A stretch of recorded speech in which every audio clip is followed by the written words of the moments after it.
आधा kilo boneless गोश्त, 3 से 4 हरी मिर्च हमने ली थी। टेबल स्पून इस पर हम शामिल करेंगे अदरक लहसुन। हाफ टी स्पून इसके अंदर हम शामिल करेंगे हल्दी। हाफ टेबल स्पून काली मिर्च। हाफ टेबल स्पून इसके अंदर हम डालेंगे सफ़ेद काली मिर्च। हाफ टेबल स्पून इसमें शामिल करेंगे हम नमक। हाफ टेबल स्पून इसमें हम शामिल करेंगे पिसा हुआ कुटा हुआ धनिया। हाफ टी स्पून इसमें शामिल करेंगे हम गरम मसाला पिसा। हाफ बड़ा एक हमने लेमन लिया है, वो हम इसको इस तरह स्क्वीज करेंगे। 2 टेबल स्पून इसमें हम दही शामिल करेंगे। टेबल स्पून इसके अंदर हम मायोनीज शामिल करेंगे, तो हम अच्छे से मिक्स कर लेंगे। यहाँ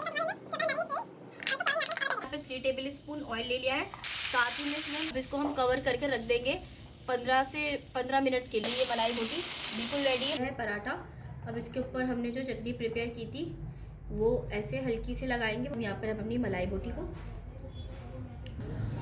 जो क्रिस्पी करने के लिए हमने काट कर पानी में रख दी थी, इसको यहाँ से सबसे पहले आपने नीचे से फोल्ड करेंगे और फिर इसको टर्न कर लेंगे। ये देखें, टर्न करके एक यहाँ से टाइट करके पकड़ेंगे और ये हमारा मलाई बोटी रोल बिल्कुल रेडी है। तो प्लीज़ हमारे चैनल को लाइक सब्सक्राइब एंड शेयर ज़रूर कीजिए। इंशाल्लाह मिलते हैं आपके साथ नेक्स्ट वीडियो के अंदर। जब तक के लिए अपना ख्याल रखिएगा। अल्लाह हाफिज़।